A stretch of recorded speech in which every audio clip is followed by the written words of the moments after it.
우리에게 주신 말씀은 여호수아 7장 16절부터 26절 말씀입니다. 제가 가지고 있는 구약성경 329페이지 여호수아 7장 16절부터 26절 말씀입니다. 다 찾으셨으면 우리 한 절씩 교독하겠습니다. 이에 여호수아가 아침 일찍이 일어나서 이스라엘을 그 지파대로 가까이 나아오게 하였더니 유다 지파가 뽑혔고 유다 족속을 가까이 나오게 하였더니 세라 족속이 뽑혔고 세라 족속의 각 남자를 가까이 나오게 하였더니 삽디가 뽑혔고 삽디의 가족 각 남자를 가까이 나아오게 하였더니 유다 지파 세라의 증손이요 삽디의 손자여 갈미의 아들인 아간이 뽑혔더라. 그러므로 여호수아가 아간에게 이르되 내 아들아 청하노니 이스라엘의 하나님 여호와께 영광을 돌려 그 앞에 사복하고 내가 행한 일을 내게 알게 하라. 그 일을 내게 숨기지 말라 하니 아간이 여호수아에게 대답하여 이르되 참으로 나는 이스라엘의 하나님 여호와께 범죄하여 이러이러하게 행하였나이다. 내가 노력한 물건 중에 시날산의 아름다운 액두 한 벌과 은 200세겔과 그 무게가 50세겔 되는 금덩이 하나를 보고 탐내어 가져나이다. 보소서 이제 그 물건들을 내 장막 가운데 땅속에 감추었는데 은은 그 밑에 있나이다 하더라. 이에 여호수아가 사자들을 보내매 그 장막에 달려가 본즉 물건이 그 장막 안에 감추어져 있는데 은은 그 밑에 있는지라. 그들이 그것을 장막 가운데서 취하여 여호수아와 이스라엘 모든 자손에게 가지고 오매 그들이 그것을 여호와 앞에 쏟아놓으니라. 여호수아가 이스라엘 모든 사람과 더불어 세라의 아들 아간을 잡고 그 은과 그 예투와 그 금덩이와 그 아들들과 그 딸들과 그 소들과 그 나귀들과 그 양들과 그 장막과 그에 속한 모든 것을 이끌고 아골 골짜기로 가서 여호수아가 이르되 내가 어찌하여 우리를 괴롭게 하였느냐. 여호와께서 오늘 너를 괴롭게 하시리라 하니 온 이스라엘이 그를 돌려치고 물건들도 돌려치고 불사르고 다 같이 그 위에 돌 무더기를 크게 쌓았더니 오늘까지 있더라. 여호와께서 그의 맹렬한 진노를 그치시니 그러므로 그곳 이름을 오늘까지 아골 골짜기라 부르더라. 아멘. 오늘 말씀은 범죄자 아간의 색출과 처형에 대한 기록입니다. 아간은 하나님께 바친 물건을 몰래 훔쳤어요. 그에 대한 진노로 아이성을 공격한 이스라엘은 실패하게 되죠. 그런데 아간이 하나님의 물건을 훔친 것은 하나님의 것을 내 것으로 만들려고 하는 탐욕에서 비롯된 거죠. 이 탐욕이 결국 실패를 가져온다는 거예요. 그리고 하나님의 물건을 훔친 아간의 행동은 이스라엘의 죄를 적나라하게 드러낸 거죠. 즉 하나님께 바친 것을 훔친 아간이나 아이성에 3,000명의 병사만 보냈던 이스라엘이나 다를 것이 하나도 없다는 거예요. 그리고 오늘 말씀은 죄에 대한 하나님의 의지가 얼마나 분명한가를 보여주고 있어요. 그럼 오늘 말씀이 우리들에게 주는 교훈이 무엇인지 알아보도록 하겠습니다. 먼저 16에서 18절 말씀입니다. 16에서 18절 말씀 다 같이 시작. 이에 여호수아가 아침 일찍 일어나서 이스라엘을 그의 지파대로 가까이 나오게 하였더니 유다 지파가 뽑혔고 유다 족속을 가까이 나오게 하였더니 세라 족속이 뽑혔고 세라 족속의 각 남자를 가까이 나오게 하였더니 삽디가 뽑혔고 삽디의 가족 각 남자를 가까이 나오게 하였더니 유다 지파 세라의 증손이요 삽디의 손자여 갈미의 아들인 아간이 뽑혔더라. 예. 13절을 보면 하나님께서는 이스라엘 가운데 온전히 바친 물건이 있는데 그 물건을 제하기까지는 내 원수들 앞에 능히 맞서지 못한다라고 이렇게 말씀을 하셨어요. 그리고 하나님께 바친 물건을 몰래 가진 자를 뽑아내기 위해서 먼저 지파를 뽑고 다음에는 족속을, 그리고 그 다음에는 가족을, 그 다음에는 바친 물건을 가진 자를 뽑으라고 말씀을 하시죠. 이 말씀대로 여호수아가 이스라엘을 지파대로 나오게 하였더니 유다 지파가 뽑혔죠. 그리고 유다 족속을 나오게 하였더니 세라 족속이 뽑히고 세라의 족속의 남자를 나오게 하였더니 삽디 가족이 뽑히죠. 그리고 삽디 가족의 남자를 나오게 하였더니 갈미의 아들인 아간이 뽑혔던 거예요. 그런데 여러분, 이 과정에서 중요한 것은 어떤 방법으로 뽑았느냐가 아니라 하나님은 무엇 때문에 이스라엘 속에서 아간을 바로 뽑아내지 않고 지파에서부터 족속, 가족, 그리고 한 개인으로 점차 내려갔느냐는 거예요. 사실 하나님 입장에서는 아간이 범죄했다는 건 알고 계시잖아요. 그럼 아간을 바로 뽑으면 될 텐데 하나님은 그렇게 안 하셨단 말이에요. 그 이유가 뭐냐는 거죠. 하나님은 이스라엘 지파부터 시작하여 점차 개인으로 내려가는 번거로운 방법을 사용을 하셨잖아요. 그러면 이 말은 무슨 말이냐면 하나님은 아간을 뽑아서 아간 한 사람을 징벌하는 것이 목적이 아니라는 거예요. 분명히 하나님의 어떤 의도가 있었기 때문에 그런 복잡한 절차들을 거치게 했다는 거예요.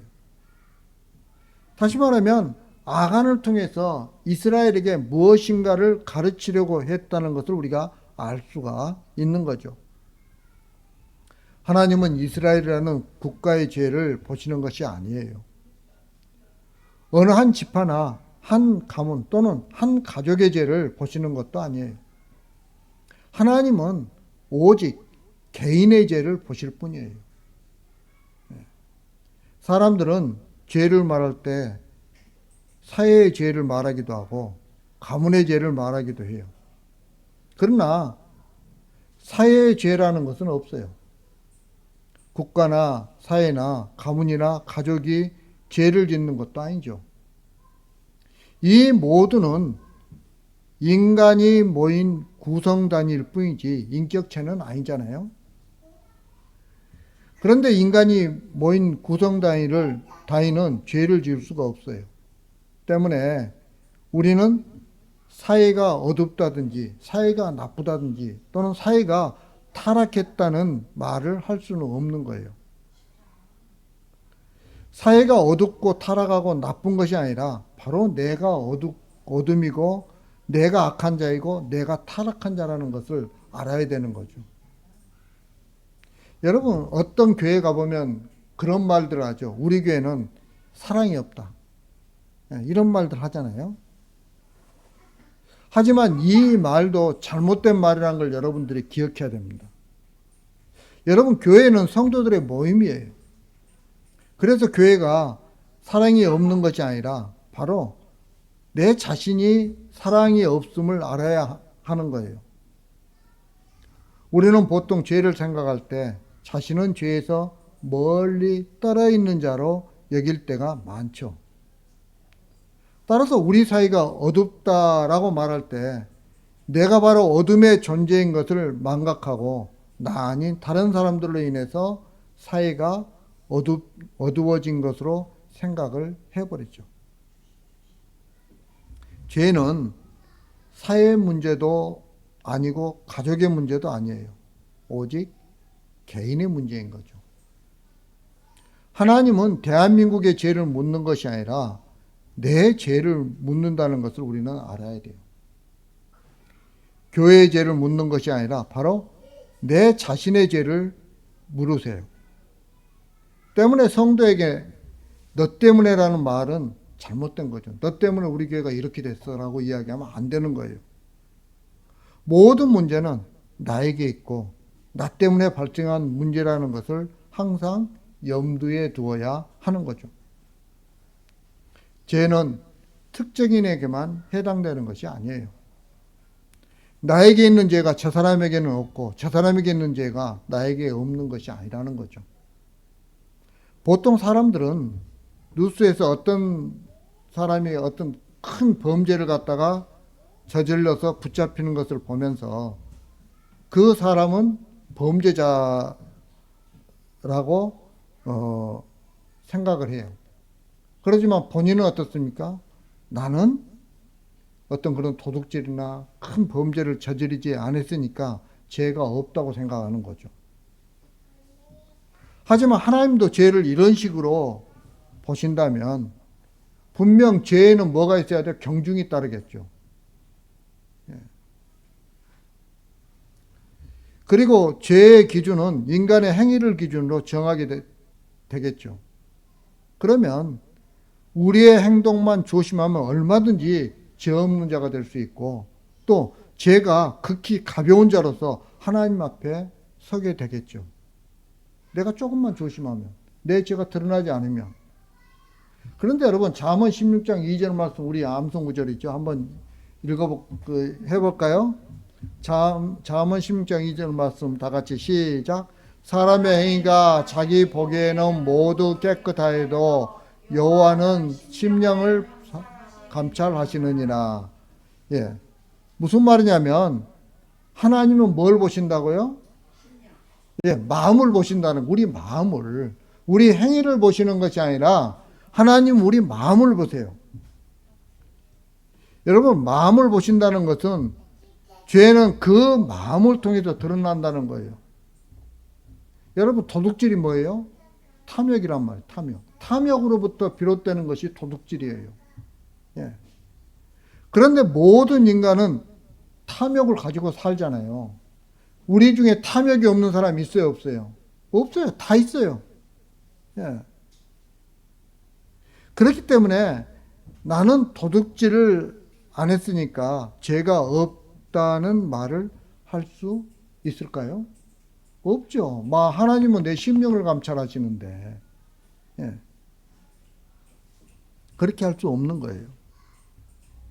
여러분, 아간의 죄가 바로 이것을 말해주고 있어요. 아간이 하나님께 바친 물건을 훔쳤으면 그것은 아간 한 사람에게서만 보이는 죄가 아니라는 거예요. 이스라엘 모두, 그리고 오늘 우리 모두에게 나타나는 죄라는 것을 우리는 깨달아야 돼요. 아간은 하나님께만 바쳐야 할 물건 중에서 좋은 것을 자기 것으로 챙겼어요. 여러분, 근데 그 아간같이 행동하는 게 바로 인간이에요. 우리들이라는 거예요. 예. 인간은 항상 좋은 것은 자기 소유로 하고 싶은 탐욕이 있어요. 이스라엘이 하나님의 승리를 자기들이 승리한 것으로 여김으로써 자기 힘을 의지한 것과 같은 거죠. 결국 이스라엘의 죄가 어떤 것인가를 아간 한 사람을 통해서 확실하게 되는 거죠. 따라서 아간의 죽음은 이스라엘이 왜 아이성에서 실패할 수밖에 없었는가를 보여주는 명확한 증거인 거죠. 여러분, 인간은 왜 실패할 수밖에 없느냐가 아간에게 담겨 있는 거예요. 결국 아간은 자기가 가지고 있는 그 탐욕 때문에 죄를 갖다 저지른 거잖아요. 인간이 인간의 실패를 안다는 것은 매우 중요해요. 실패를 알아야 인간에게 의미를 두지 않을 것이기 때문이죠.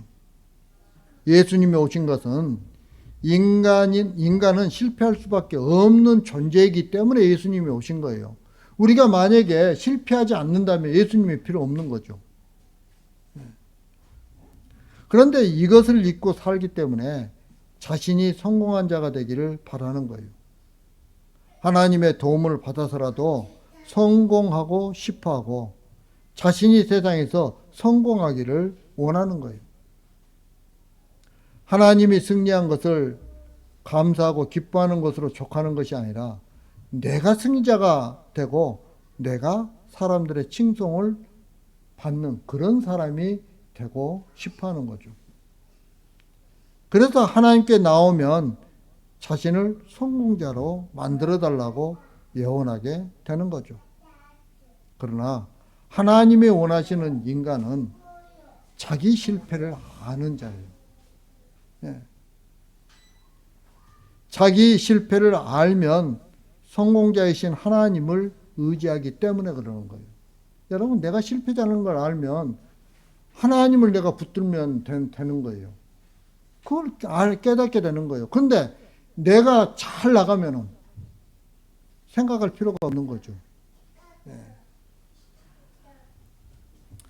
여러분, 이것을 아간 한 사람을 찾아내서 죽이심으로 드러내시는 거예요. 그렇다면 하나님은 왜 아간을 즉시 나오게 하지 않고 유다 지파로부터 밑으로 내려가는 것일까요? 이것은 하나님이 이스라엘이라는 국가를 보고 지파를 평가하지 않고, 또 지파를 보고 가문을 평가하지 않고, 가문을 보고 개인을 평가하지 않는다는 거예요. 다시 말하면 이스라엘이라는 나라가 선택받았다고 해서 그에 속한 지파가 무조건 옳다는 것이 아니란 뜻이죠. 이처럼 하나님께서는 개개인을 보고 평가하시는 거예요. 어떤 사랑생 교회 전체를, 사랑생 교회를 놓고 평가하는 것이 아니라 사랑생 교회에 나오는 성도들 개개인을 놓고 하나님께서는 평가하시는 거예요. 그리고 하나님이 이스라엘을 부르시고 존재하게 하시는 목적에 맞지 않을 때는 가차없이 잘라버리시는 거죠. 왜냐하면 그 사람들은 이스라엘이 아니기 때문에 그래요. 오직 참된 이스라엘만 남기기 위해서 하나님이 원하시는 모습이 아닌 인간은 잘라버리시는 거예요. 하나님이 이스라엘을 부르신 것은 세상에 구원을 보여줄 수 있는 일에 쓰기 위해서예요. 그렇다면 이스라엘이 담고 있어야 할 것이 무엇일까요? 그것은 구원의 내용물이죠. 구원의 내용물이에요. 하나님이 세상을 어떻게 구원하시는가를 이스라엘이 담고 있을 때 그것이 바로 진정한 이스라엘이 되는 것이고 이스라엘의 존재 이유가 되는 거죠. 그러면 구원의 내용물이 무엇이냐는 거예요. 그것은 인간은 실패할 수밖에 없는 존재인데 하나님의 은혜와 자비하심으로 살아났다는 거죠. 성공했다는 거예요. 모든 것이 하나님의 은혜라는 것을 담고 있어야 했던 거죠. 내가 하는 모든 것들이 하나님의 은혜예요. 하나님의 은혜. 이걸 내가 담고 있어야 성공자가 되는 거예요. 참 이스라엘이 되는 거죠. 그런데 아간은 하나님의 자비 때문에 산다는 것이 아니라 세상에 보기 좋은 곳으로 살아가는 인간의 본성을 그대로 드러냈던 거죠. 여러분 21절 말씀 한번 읽겠습니다. 21절 말씀 다 같이 시작.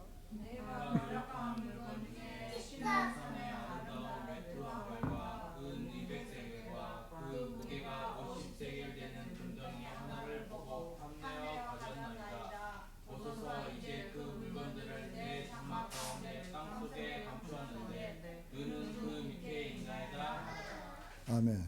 아간은 보기에 좋은 옷과 금덩이에 마음을 두었다는 것을 알 수가 있어요. 그리고 그것을 훔쳤죠. 이것이 바로 하나님의 자비가 아니라 세상 것이 나를 살린다는 것을 드러내는 거예요. 하나님이 이스라엘을 부르신 목적과 반대되는 모습인 거죠. 아간은 하나님의 구원을 나타내야 할 하나님의 백성에는 관심이 없었어요. 오로지 그의 관심은 여리고의 좋은 것에만 있었던 거죠. 이것이 이스라엘 백성이라는 자기 존재 이유를 잊어버리는 거예요. 이것은 이스라엘이 아닌 거죠. 그래서 하나님은 아간을 죽이신 거예요. 그것을 이스라엘 전체가 보면서 자기 존재 이유를 알라는 거예요. 하나님이 나를 왜 이스라엘 되게 하셨는지 그 이유를 알고 그에 합당한 자로 살라는 것을 아간을 통해서 말씀하시는 거죠. 아간의 죄는 자신이 하나님의 일을 성취하기 위한 도구로 부름받은 존재임을 잊어버린 것에 있어요. 내가 이스라엘이 된 이유와 어떻게 살아야 하는지에 관심이 없고 보기에 좋은 것에 마음을 빼앗겨 버렸던 거죠. 이런 아간의 죄가 바로 오늘 우리에게 있다는 거예요.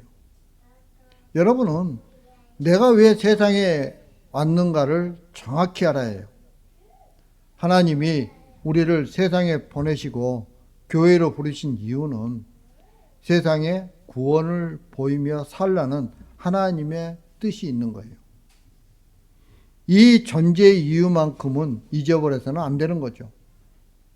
구원의 내용물을 담고 살아가는 성도가 주님의 몸된 교회이기 때문에 그래요.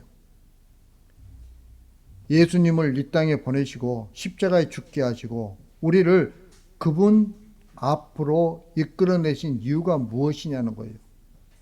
바로 우리를 천국에 보내주기 위해서가 아니에요. 예수님의 십자가 앞에서 우리를 끌어내신 것은 십자가 앞에서 인간의 실패를 깨닫고 오직 그리스도의 피의 은혜가 우리에게 공짜로 주어졌기 때문에 천국 가는 자가 되었음을 보여주라는 거예요. 이것이 성도의 존재 이유인 거죠. 이제 말씀을 마치려고 합니다. 사랑하는 성도 여러분, 우리의 삶이 구원의 내용물로 가득한 삶인가를 한번 돌아보시기 바랍니다. 구원의 내용물이 우리에게 차 있지 않다면 우리는 구원을 보여줄 수가 없죠. 그렇다면 하나님에게 필요한 존재가 필요 없는 존재가 되는 거예요. 이것이 아간의 죄를 통해서 보여주고 있죠. 우리의 마음이 구원자이시고 참된 생명이신 예수 그리스도로 꽉 차 있어야 돼요. 실패자인 내가 다시 성도가 된 것은 오직 예수 그리스도의 은혜 때문이라는 감사와 감격이 내 마음에 생명이 되어 있어야 하는 거죠. 그리고 그 구원의 내용이 나의 삶을 통해서 세상에 증거되는 저와 여러분들이 되길 주님의 이름으로 축복합니다.